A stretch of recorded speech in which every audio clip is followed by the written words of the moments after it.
And as the music turns down, we start moshing on the floor.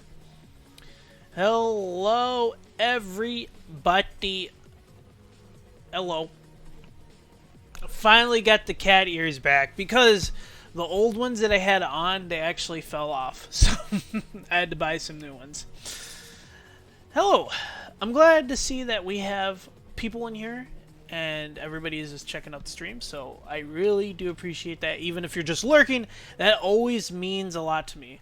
So, if you don't know who I am, my name is Johnny, but I go by as Montage Man 1 or Montage_Man 1. And we're usually live streaming off the Twitch, but tonight we're actually going to be doing our live recording of Barricade Up the Door, which is a entertainment news podcast series that I run.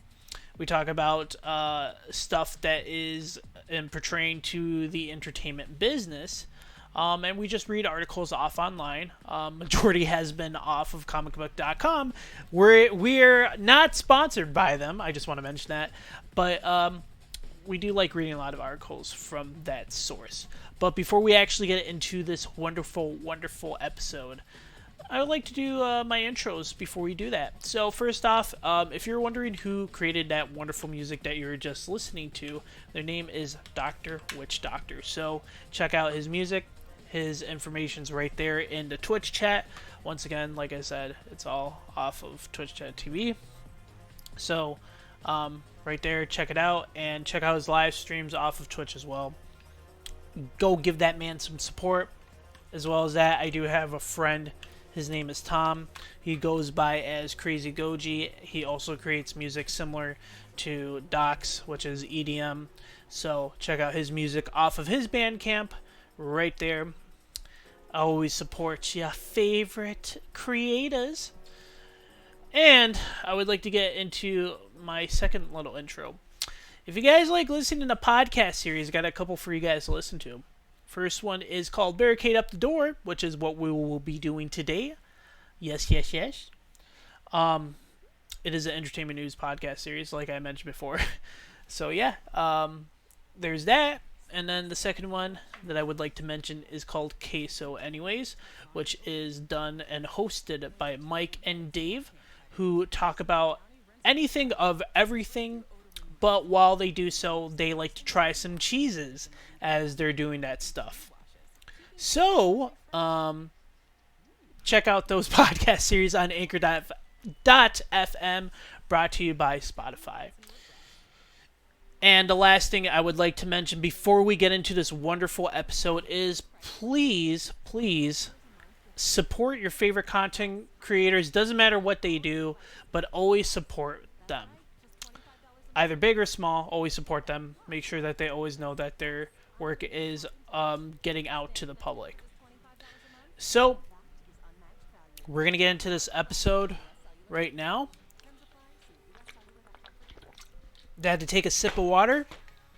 I would like to mention that we have a handful of articles this week because I didn't do last week. But actually, these are all from this week, so none from last week. It's I've been grabbing articles from Sunday So let's get into this in 5, 4, 3, and hello and welcome to another wonderful episode of Barricade Up the Door. This episode was recorded on November 11th, 2022. Directly from twitch.tv/montage_man1. That is right, this was recorded live from the Twitch. I'm your host, my name is Johnny Hernandez, and this is Barricade Up the Door once again, which is a entertainment news podcast series where we talk about articles that we grab from the web, and more specifically comicbook.com. We're not sponsored by them. I just want to mention that we're not sponsored by them. I just really find their articles resourceful. So, how about we get into this? To the listeners who are listening to this episode, you guys will not be visually seeing anything that I have here. I mean, I could start uploading these episodes as videos because Anchor does allow that feature now, but I think that's a lot of memory that would have to be uploaded, which is kind of like uploading one of my streams, because I do upload these streams to my VOD channel off of YouTube, and then, yeah, they're just, it's a lot of memory, so that's why I usually upload these as audio files, just because it saves that hassle of uploading them as a video file, even though I still do it, but it's actually the full stream that I do off of Twitch instead of,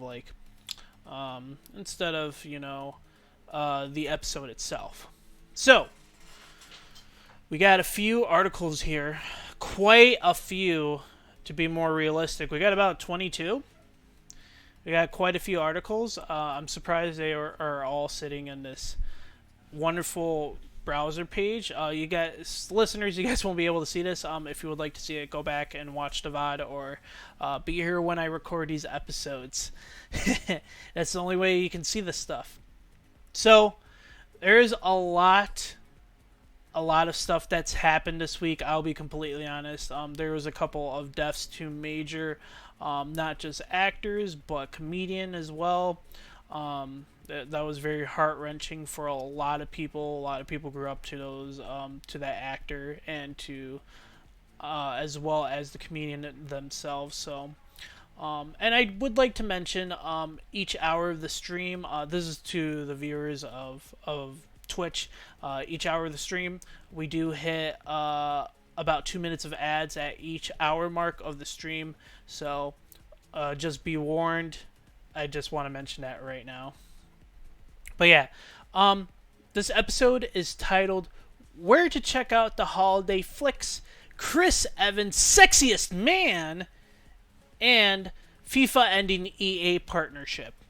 That's right, we have quite a few heavy articles that we're going to have in this episode here. So, let's get into this. So, that first article that we will be reading will be where to stream all the best Christmas movies this holiday season, which is, hey, part of the title of this episode. Yeah, we're going to mention to everybody where you can check out all these movies. So, I read this article specifically before we even brought this into subject, just because of the fact that it is the holiday season. There's going to be a lot of holiday movies that will be on these streaming services just for this time being, because of the fact that it's the holiday. They don't usually release them during non-holiday seasons, so it's just going to be out during the holiday season. But, sometimes they do leave it there for people just to watch. I don't know why. I mean, sometimes I would do it, but I don't really do it that often. So, from what I've read in this article, it's going to be majority HBO Max, but as well as that, there's also just Amazon Prime Video or Peacock. So, a lot of the streaming services that you guys can recall, like Disney Plus, and as well as like Netflix, but a lot of these streaming services will have these movies. Like for one of them, HBO Max will have Elf, which is a classic movie. Disney Plus will also have The Muppets Christmas Carol, and as well as HBO Max will have A Christmas Story, and one of my favorite Christmas movies, I just saw it, The Polar Express will also be on HBO Max. So these movies are not really shown during off-season times of the year. This is going to be the holidays only, and it's actually pretty cool that they're going to have these movies available, especially like Polar Express, Nightmare Before Christmas, and as well as Home Alone. You know, a lot of these other movies, they're all from different services. So if you have those services that I just mentioned, make sure that you check out these movies during the holiday season if they are ones that you prefer to watch. If not, check out the other movies that they have as well on these streaming services. So yes, that is pretty cool on the first article. Pretty cool. As well as How the Grinch Stole Christmas will be on Peacock, because Peacock is a free service, but you sometimes have to pay for that service too. You might have to pay for the service to watch How the Grinch Stole Christmas, which is the original animation one. But anyways, I want to get on to the second article because this is into a movie that will be coming out within the next couple months. So, Avatar, James Cameron explains The Way of Water's massive runtime. So this is going to go into spoiler territory due to the fact that it is really what it's in the title. They're going to explain what the runtime is because of the fact that people want to know how long the movie is going to be. Because Avatar, the first film, that movie was about 3 hours long. I do recall that because I remember watching it all the way through.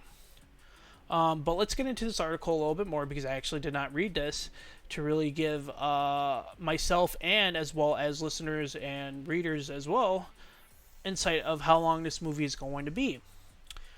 While the original Avatar was already a relatively sprawling affair, the upcoming Avatar, The Way of Water, is seemingly an even more enriched and layered experience, with a runtime of more than 3 hours. Wow. Given that the first film laid the groundworks for the entire franchise, while also balancing character development with spectacle, director James Cameron recently detailed that this follow-up will be diving much deeper into the characters of narrative, allowing for an even richer experience. Whether the character exploration is what fans are more interested in will be determined when Avatar: The Way of Water lands in theaters December 16th. Yes, it will be December 16th, which is, I believe, just about 10 days before, it's 9 days before Christmas.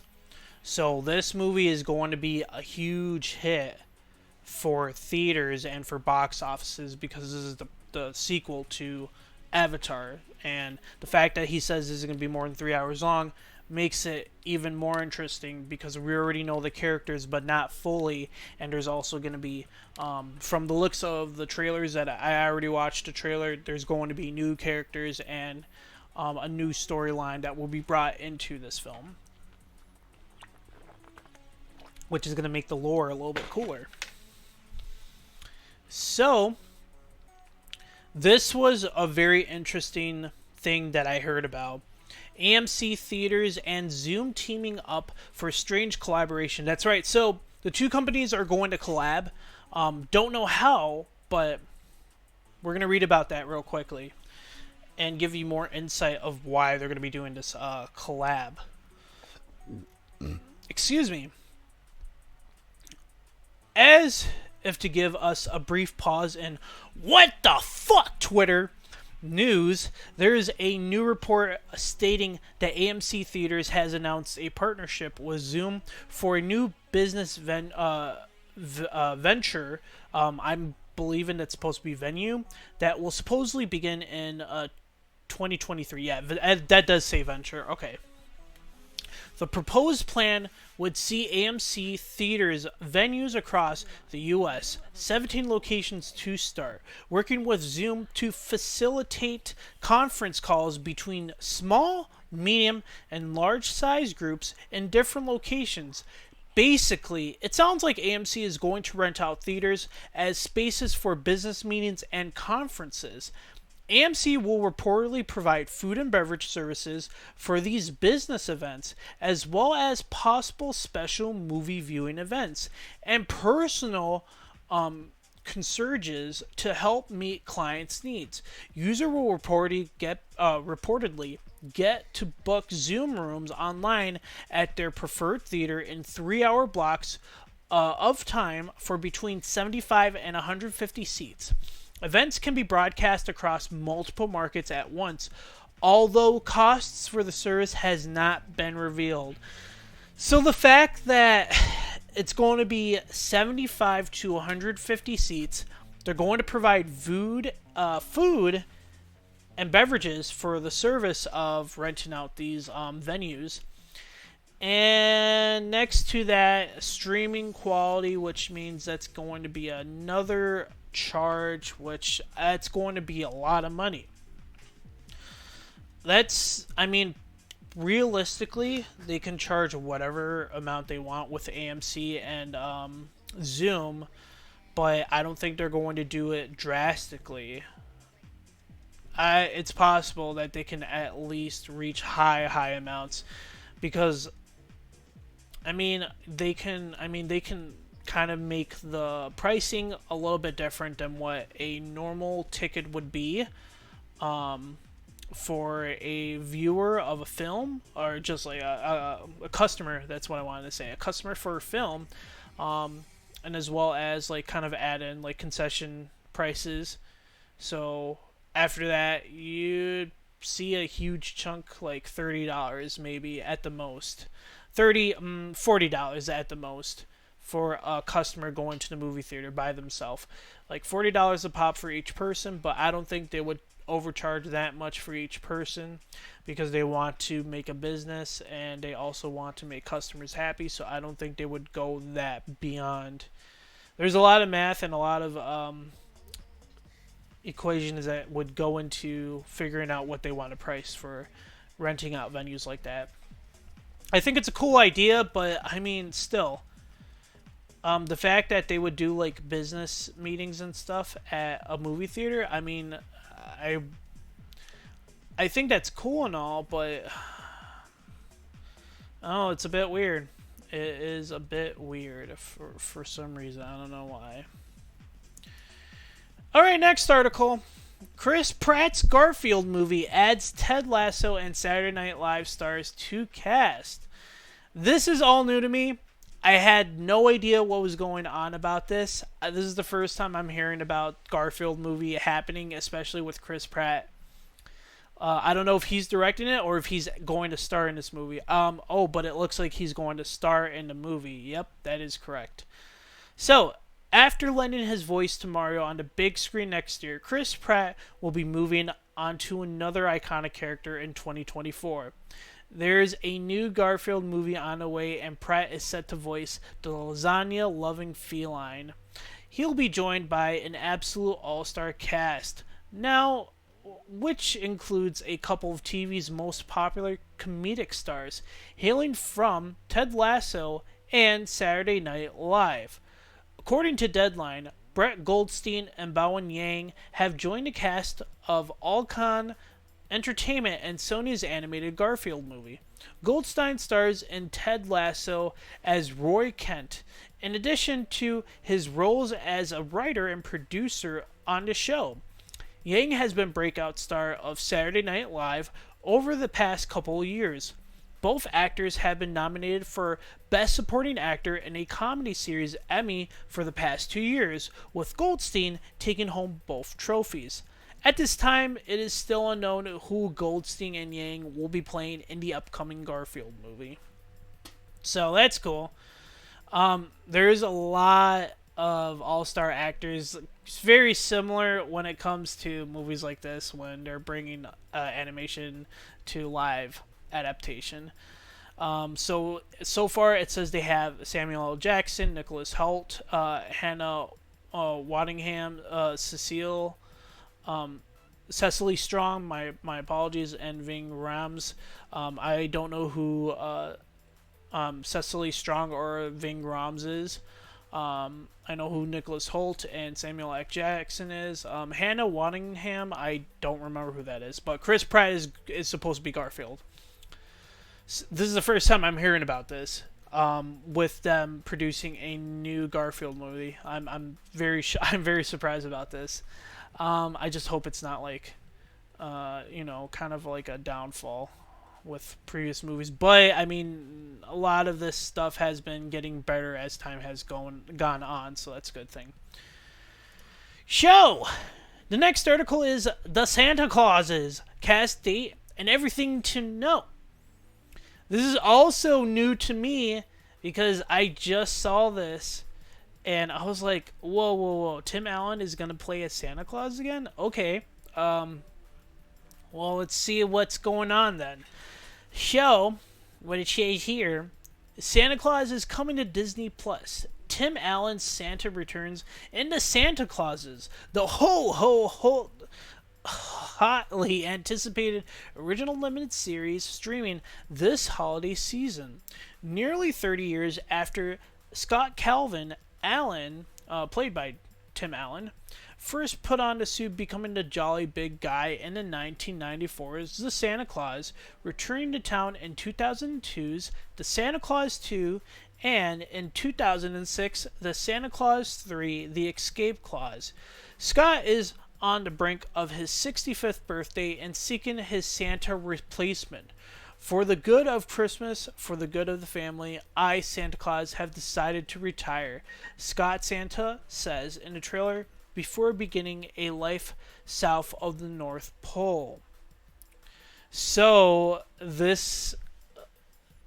I mean, the fact that, like, he's kind of putting his foot down and saying, yeah, I'm retiring, I'm too old for this. Like, okay, but, like, Santa Claus has been doing this for how long? And you're like, alright, I'm retiring at 65 years old. Dude, like, you have supernatural powers that would probably keep you looking the same age for the rest of your life. I don't know why you would go ahead and retire unless you really got to, but dude, it's a job. Like, you gotta make the kids happy. I don't know what they're gonna do with this series. I have no idea. This is all new to me as well.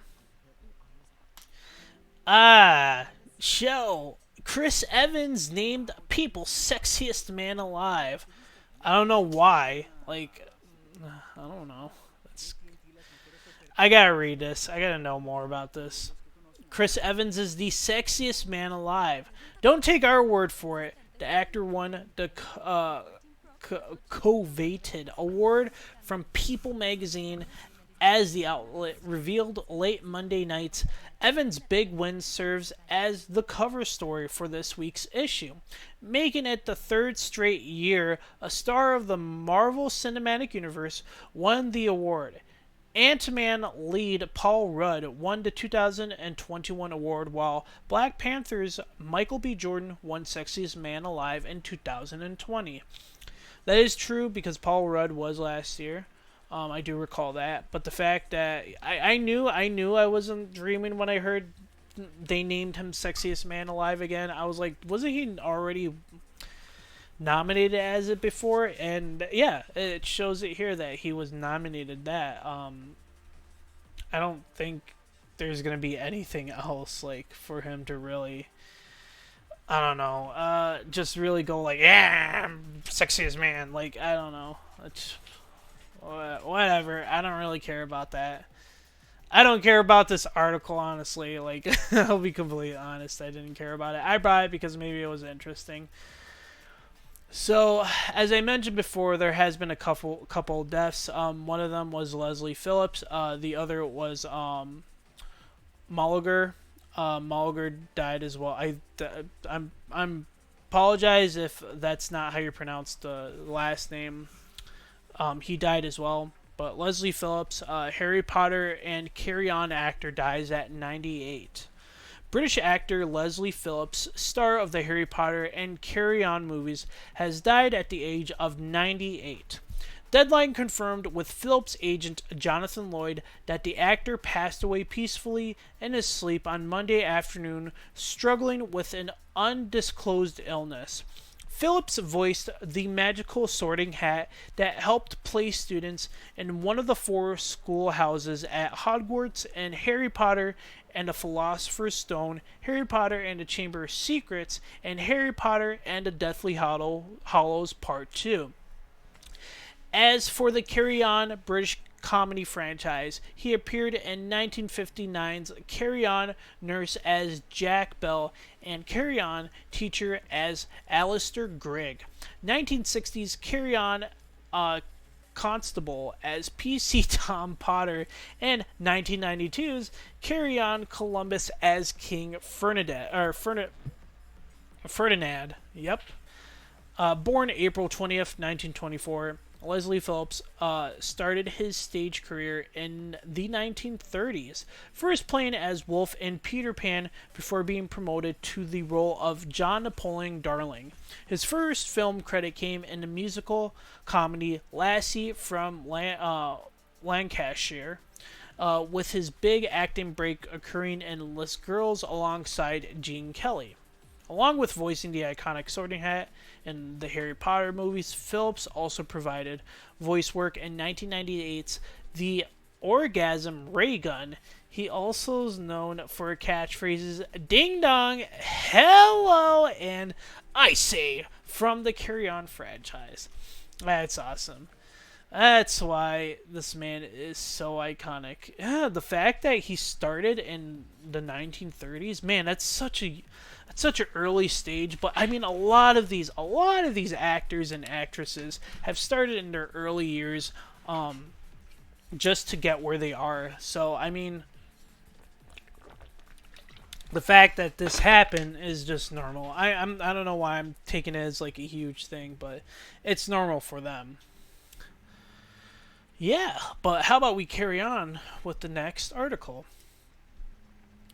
The Whale trailer starring Brendan Fraser released. Brendan Fraser's The Whale has a brand new trailer and viewers are curious about the new movie. In the A24 drama, the Mummy star plays a reclusive teacher trying to reconnect with his daughter. Most of the news circle about this project has circled around Fraser's big resurgence in Hollywood.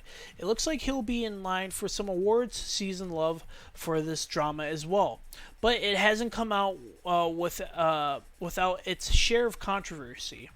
The choice by Darren Aronofsky to portray his star in a large suit for this lead role, while that has been a part of the conversation, Fraser is such a beloved figure for movie fans, it hasn't overtaken his performance. The Rock lauded his efforts in The Whale, and in the Venice Film Festival, crowds seem to agree heartily. Now, will mainstream audiences go on this journey with the star? Fraser told Vanity Fair that it was his goal to showcase what he could still do when given the opportunity. And this is explained by Fraser as well. I want to learn from the people I'm working with at this point in my career.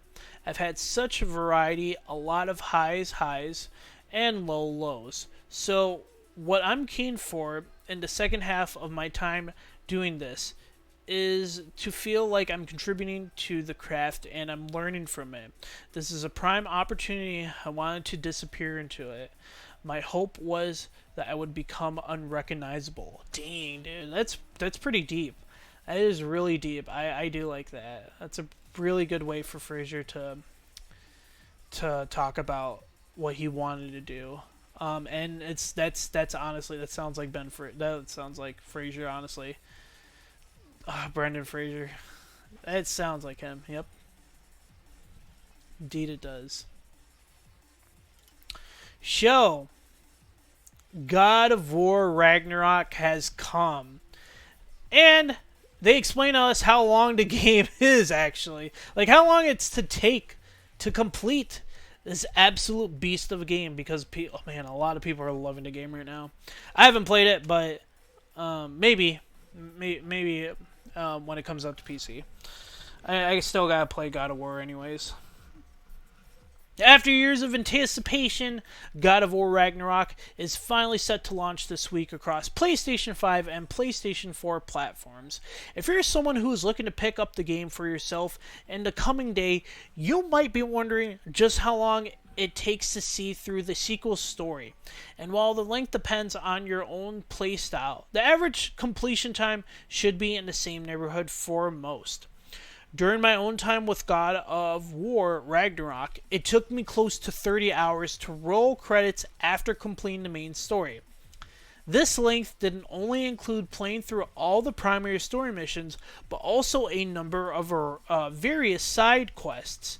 If not for taking on these secondary objectives, the main path of God of War Ragnarok likely would have taken closer to 25 hours to complete. As a whole, this runtime is a bit longer when compared to 2018's God of War, which took most players about 20 hours to reach the credits. Obviously, seeing through the narrative of God of War Ragnarok is only one aspect of the game. Once you reach the conclusion, Ragnarok still has an extensive post-game that features a number of additional quests, boss fights, and other tasks. Assuming that you want to complete everything that Ragnarok has to offer, it should take close to 40 hours to wrap everything that is in the game. This own length is based more on your own skill, though, which means Ragnarok could be a bit tougher, a bit longer depending on number of factors. Yeah, so oops, God, I keep hitting my microphone. So, really depending on your own skill set of playing this game, you can take longer than 30 to 40 hours. It can take, more than a week. It can take 2 weeks. It's just really up to your own skill of playing the game, and as well as, putting that time aside to playing the game too. So yeah, they said it's at least 30 to finish the game, but then it's 40 to actually do all the other extensive post-game stuff. That's a long time. But it's still not as long as playing like freaking Warframe and shit like that. Man, Warframe is pretty long as is. Alright, next article. So there is a new Monster Hunter game announced. A new Monster Hunter game is in the works from the creators games like Pokemon Unite and Call of Duty Mobile. Capcom and developer Teamy Studio Group announced this week. The latter, Teamy, is a developer of mobile games that's made those aforementioned Pokemon and Call of Duty games in the past and will now be working on a mobile Monster Hunter game. Slim details were provided this week beyond that info. However, with the pair offering little in the way of release windows or gameplay specifics. Now, if this developer made Call of Duty Mobile and Pokemon Unite, honestly, it's probably going to be pretty close to what we had with the DS version of Monster Hunter, which was Monster Hunter Generations Ultimate or Monster Hunter Generations, I forgot what it was called, but one of those games. It's probably going to be close to that, just because they're going to have to add in all the button functions. So, and plus, since the developer made Call of Duty Mobile, a lot of people still play it, and they're still updating it, and it's pretty good, honestly. It was good when it came out, and I recall it's still good now. Like, mobile games are becoming way, way more impressive, honestly, now. So yeah, that's what's going on. We're getting a new Monster Hunter game. It's gonna be a mobile version. Tight. So this was also something that I knew that was coming out, which was Guillermo del Toro's Pinocchio trailer released by Netflix. Yeah.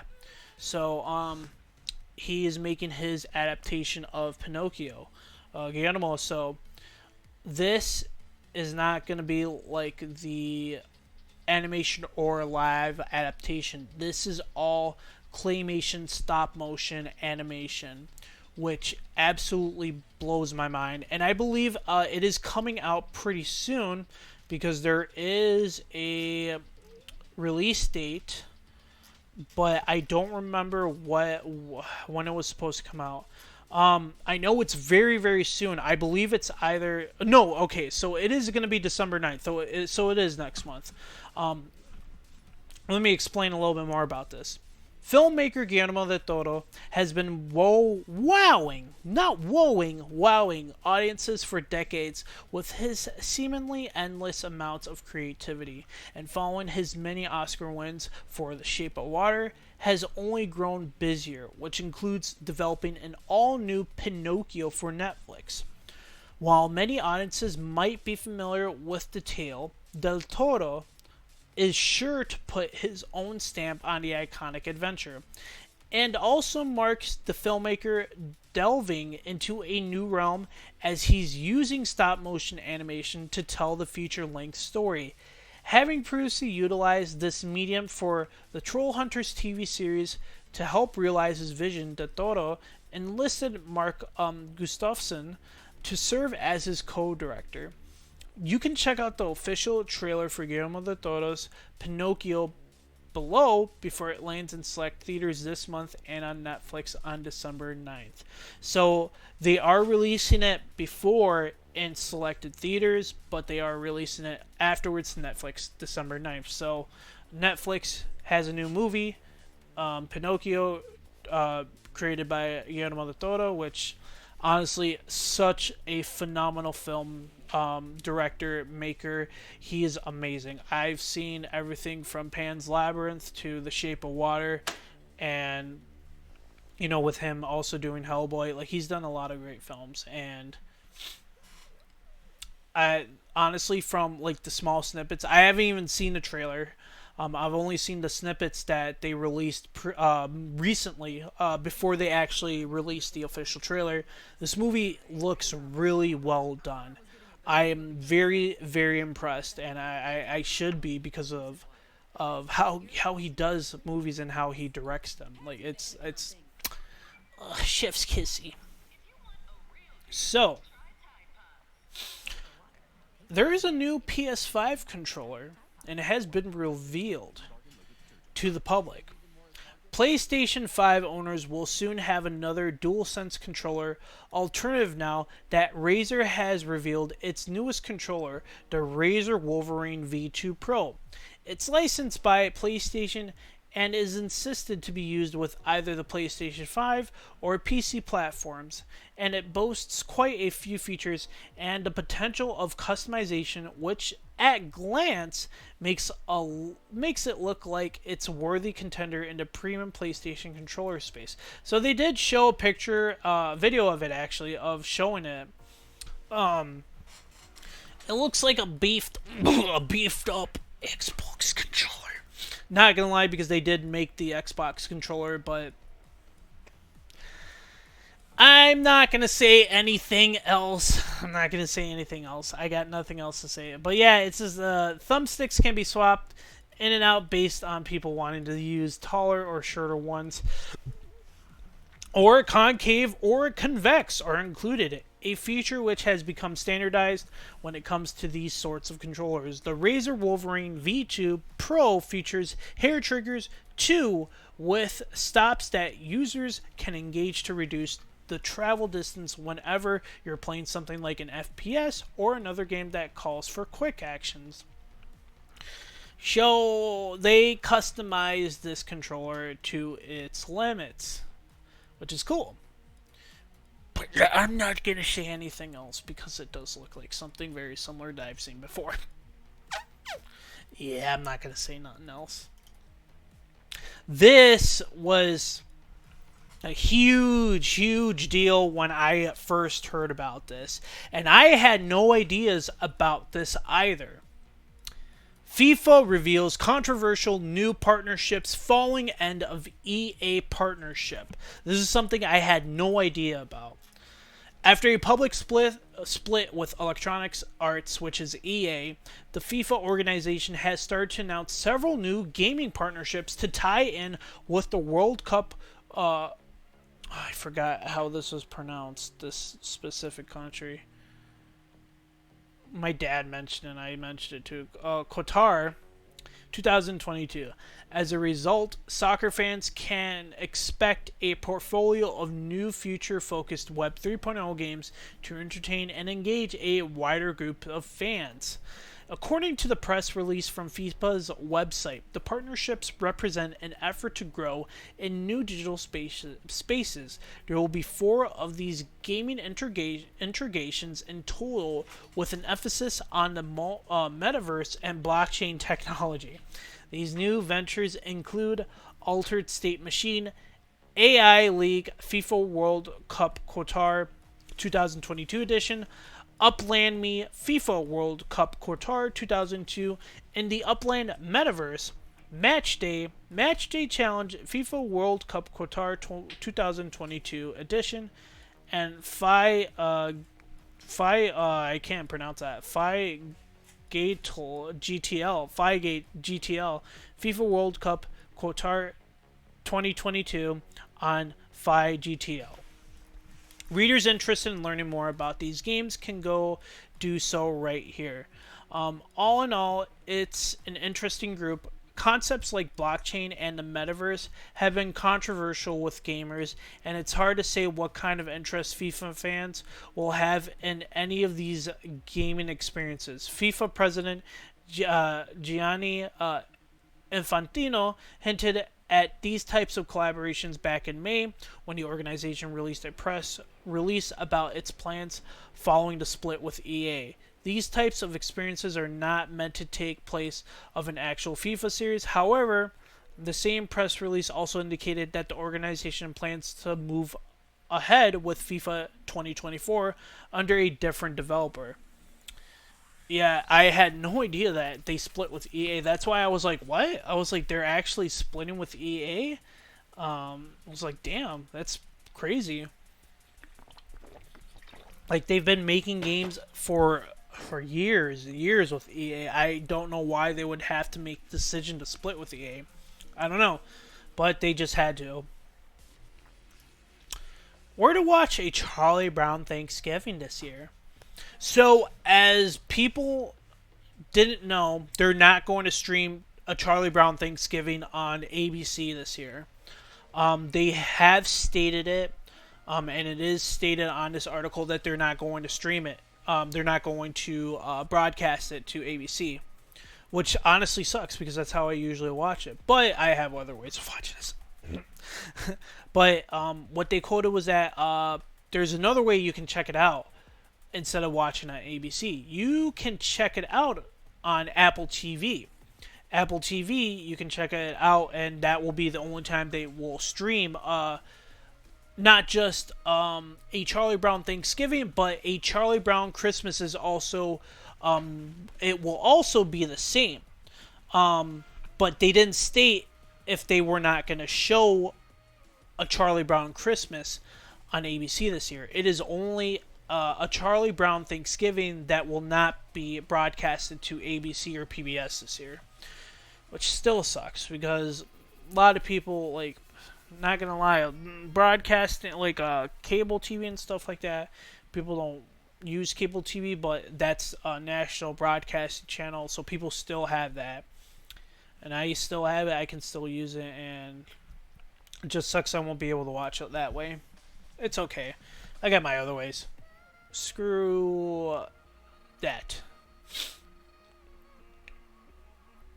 So, this was also something that was very cool that I had no idea was happening, especially with Steven Spielberg. So, Steven Spielberg throws major shade at HBO Max.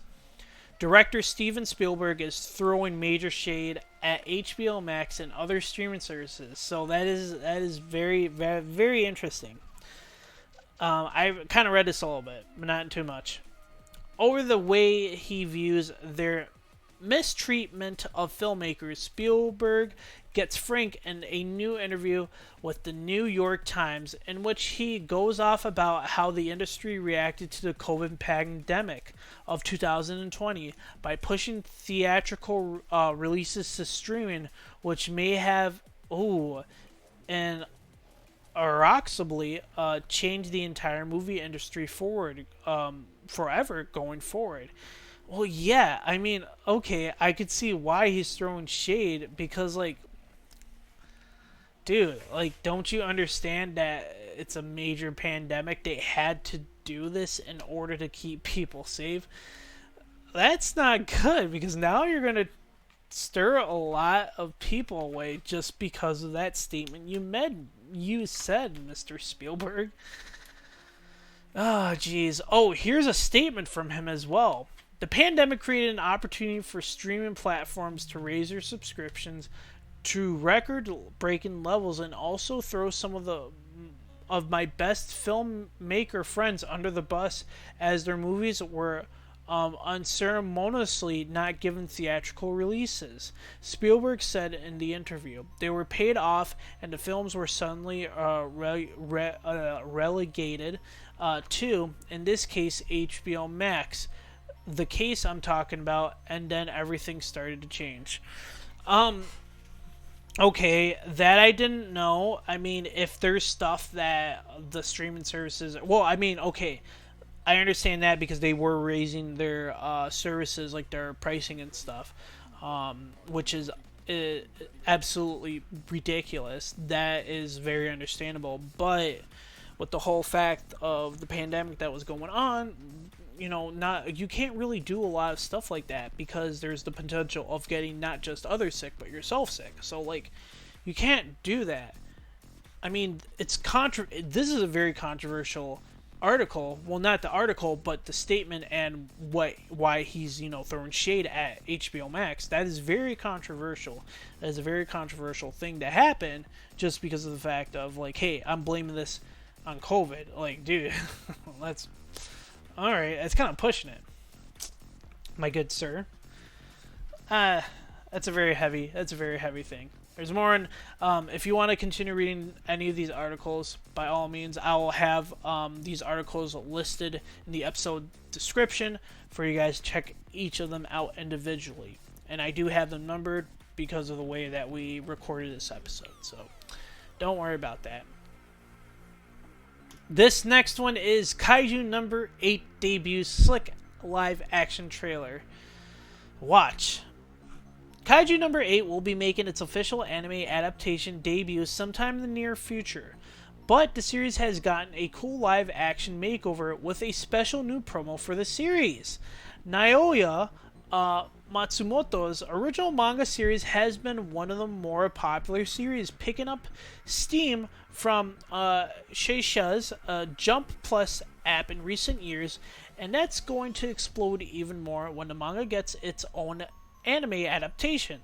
But it turns out that a live action adaptation would also work well, as proved by Shueisha's newest promo for the manga series. So I did watch this trailer and I was like, whoa, this is pretty... I watched it and I was like, damn, this is pretty fucking sick. You guys have to check this video out. It is on YouTube, but just type up Kaiju number 8. It is cool. The live adaptation trailer was pretty sick, and I was like, damn, dude, this is gonna be baller as hell.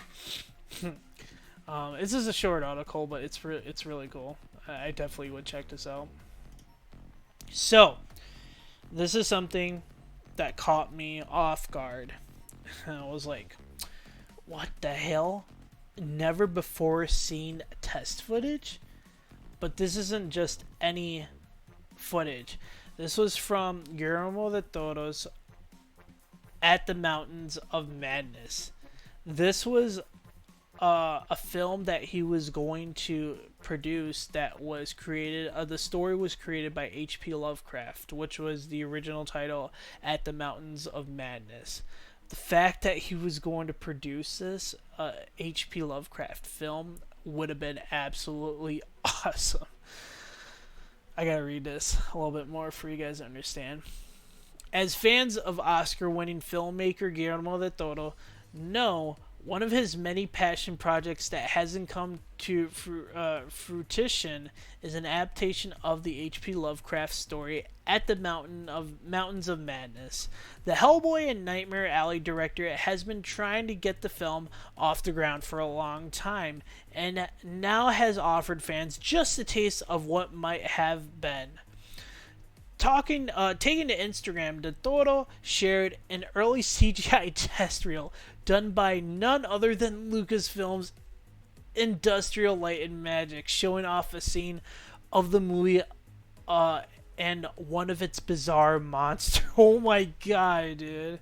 First published in 1931, Lovecraft's story. So it does go and talk about the story of At the Mountains of Madness, talks about it, but there was the actual video that they show. I would show this, but I don't really want to, just because I don't want to get yelled at. But I think I remember watching this when I was reading this a little bit at work, and I kind of watched a snippet of it, and it looked so fucking good. Oh my god, it is absolutely cool.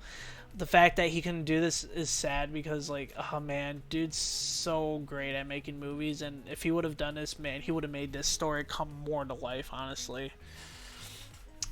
Get him, oh my god, dude. My god. Mortal Kombat 2 star Louis Tan breaks silence on insane sequel movie. This is an exclusive story to comicbook.com. I know a lot of people who have watched 2021's Mortal Kombat were very one-sided. Either they hated it or they loved it. And I'm not neither or. I'm actually like, this was an okay movie. This was okay. I literally rated this movie a 5 out of 10 because it was okay. In addition to the global success of its video game franchise, Mortal Kombat is finally starting to thrive in the modern movie world.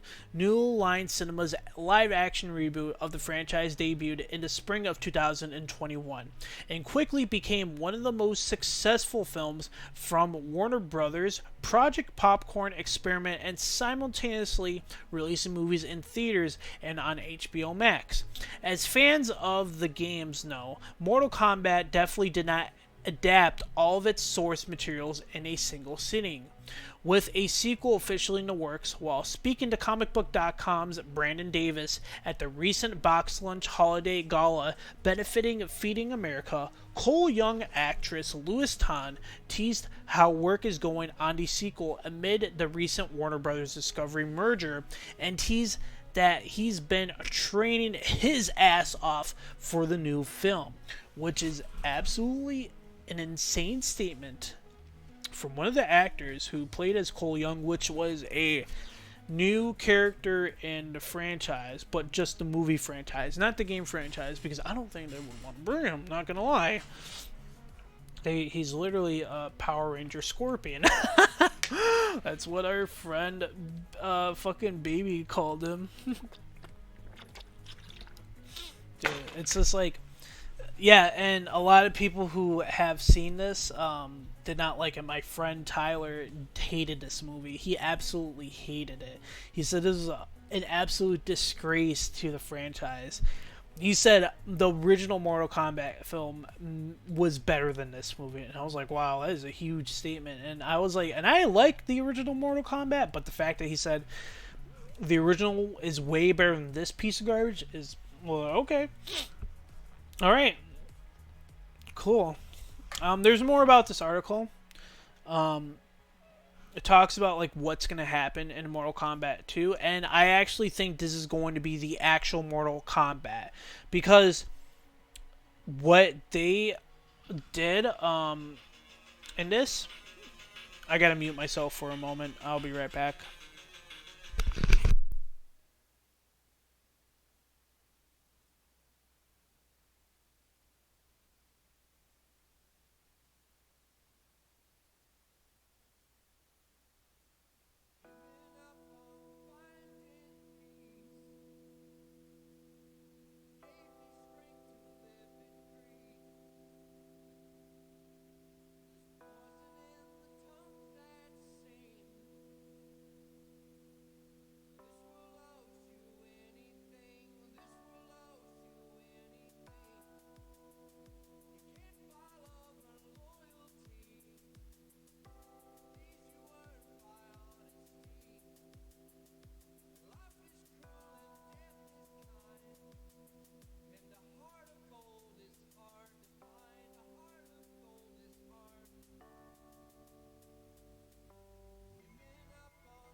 Okay, so my apologies. It was my mom who called. You probably heard a phone ring like not too long ago, but yeah, that was my mom. She was just letting me know that my nephews were over there. It's pretty late already. I probably won't be heading over there, but I told them tomorrow morning I'll probably head over there and hang out with them. So yeah. So like I was saying though, I believe what they're going to do in Mortal Kombat 2 is they're actually going to do the tournament, because the first movie, they had it set up to where they were introducing all the characters, and they're actually getting ready, assembling their teams together for the actual tournament, but there was nothing of the tournament in the first movie. And that's probably what also made my friend upset, was because the tournament wasn't in the first movie, which they actually did it in the original Mortal Kombat. They actually did the tournament in that one.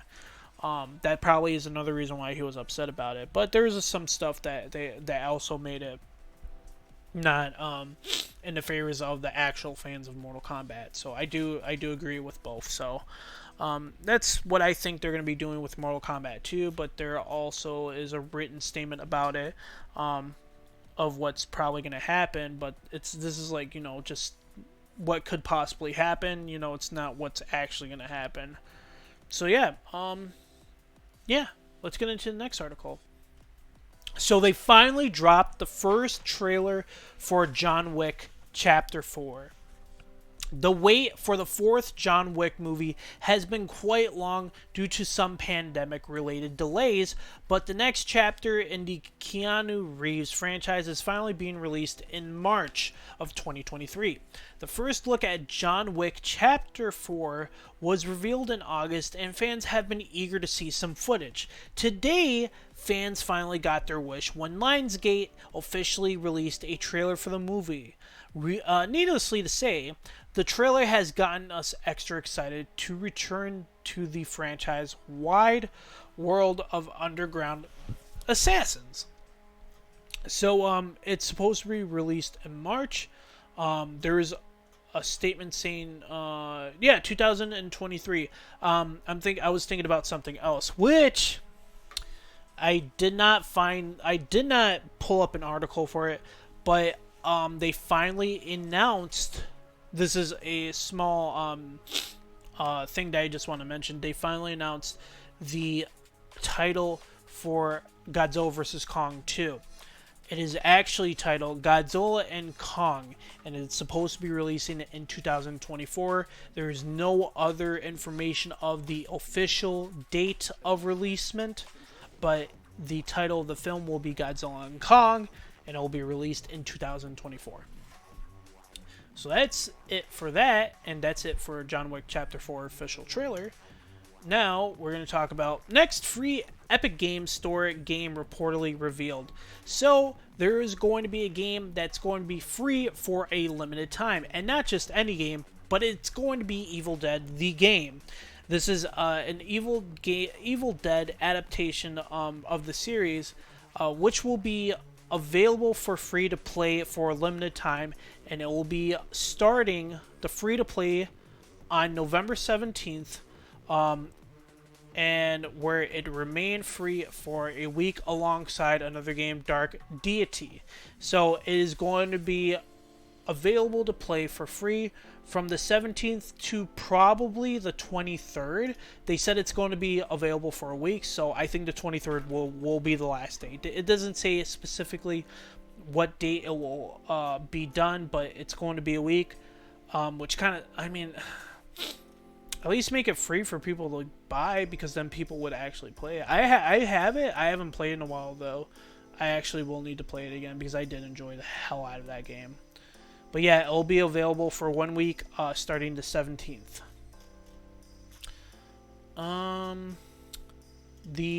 We're getting pretty close to the end of this, and I'm happy that people who are here and just listening and watching me talk about these articles. So, this one is Dave Bautista breaks silence on Gears of War Netflix movie role. Dave Bautista is campaigning to be in the Netflix upcoming Gears of War film. Dave Bautista is one of the few incredibly successful professional wrestlers who jumped out of the ring and into Hollywood via some of the biggest film franchises out there. Bautista made a household name for himself in his MCU debut, Guardians of the Galaxy. He then went on to secure incredibly lucrative roles in other franchises such as James Bond, and even played a small but important role in Blade Runner 2049. However, there is one role that Bautista has been fan cast in for a while and even has aspirations for it. Fans have been wanting to see Dave Bautista in long guest stating Gears of War film for years, and now he's actively campaigning for it. Bautista took to Twitter to demand the role for Marcus Phoenix from Netflix. The streamer recently announced that it would be working with Microsoft to adapt the Gears of War franchise via a film and an animated series. Bautista used a video from an old Gears 5 ad as he was added to the game as a playable character, seemingly due to his love for the video game series. So, the video wasn't specifically made for this campaign, nor does it mean or he has or is necessarily testing any active involvement in the film. Nevertheless, he already has a bit of experience with the franchise, as in with both Microsoft and Netflix, now that he's starring in the upcoming Knives Out sequel and is a huge star. So, oh man, he would be pretty cool. Yeah, I think he would kill that role. There's only a few actors who could actually play off as good video game characters. Now for the voices and stuff, I think the Sonic, I forgot what the actor's name was, but the person who did Sonic for Sonic the Hedgehog and Sonic the Hedgehog 2 absolutely killed as being Sonic, and as well as Idris Elba, because Idris Elba killed Knuckles as well. Like, literally fucking killed that role. Perfectly fitted Knuckles, honestly. I was happy that he was casted as Idris Elba. Or as Knuckles for Idris Elba, yes. So, let's wrap up this episode and talk about the last article. Battlefield mobile beta launches in select regions. That is right. Those waiting for Battlefield Mobile to be playable in its beta form may finally have the chance to try it, and now that it's launch test in select regions. The mobile take on Battlefield series launched in the Philippines, Indonesia, Thailand, Malaysia, and Singapore as of this week, with developer Industrial Toys and Electronic Arts saying that more regions will be added to the test soon. So if you're not able to play right now, that may change in the near future. These sorts of regional tests are common for mobile games, so it shouldn't be much of a surprise to see that the game's beta is only available in select areas right now. In addition to being limited by region, it's also limited to only the Android platform and isn't on iOS, which, again, isn't uncommon at all in terms of mobile betas. That is true because a lot of betas do come out on Android, and it's probably because of the coding or just the compatibility. I don't really know what it could be really, but I believe it would be the coding, and as well as the app coding that's just more compatible with Android. That's why Android's a little better than iOS. Not going to say anything, not going to make it controversial, but yeah. So, that was it. That was it once again. I really do appreciate everybody who was able to come out and just listen, lurk, do whatever you guys got to do, and just be here for this wonderful episode of Barricade Up the Door. Once again, this was recorded on November 11th, 2022. Support your favorite content creators. Please check out my friend Doc, because he's the one that created music at the beginning of the stream, and as well as the music that was playing out throughout this episode recording. His information is right here, and as well as please check out my friend Tom, who creates music, and it's very similar to this music. So check them both out. Please check out Barricade Up the Door, as well as Queso Anyways. And I am your host, Johnny Hernandez, but my handle is montage_man1, montageman1. And I thank you once again for listening to this wonderful episode of Barricade Up the Door. And you guys have a nice night, day, afternoon? Yeah, afternoon. Sayonara now. Bam! Shabango! More! So I gotta edit that now because because of that phone call, which is it's fine. My mom was gonna call back. I just didn't know when. I didn't know when she was gonna call back, but now that that's all done, what I'm gonna do is I'm just gonna read out because I want to go and relax. I've had a very busy week. And I just need to go rest and relax. And I'm going to go hang out with my family tomorrow. Because they have my nephews over. That's why I got the phone call. My mom wanted to let me know that, hey, we got the boys over. My nephews are over at my mom's house. So I'm going to go see them tomorrow. Because there wasn't enough time to go now. It's just pretty late. They're going to be going to bed pretty soon. So thanks, everybody. I want to just raid out to this person because they're playing Fallout 4 and it's because of the 7th anniversary. So we're gonna raid out to this awesome person. Their name is Unicorn, but they go by as X-Lazy Unicorn. So we're gonna raid out to them. And thank you so much, everybody. Just who can hang out during the stream. So let's give them some love. And yeah. See you guys later. Bye, cuties. Bye.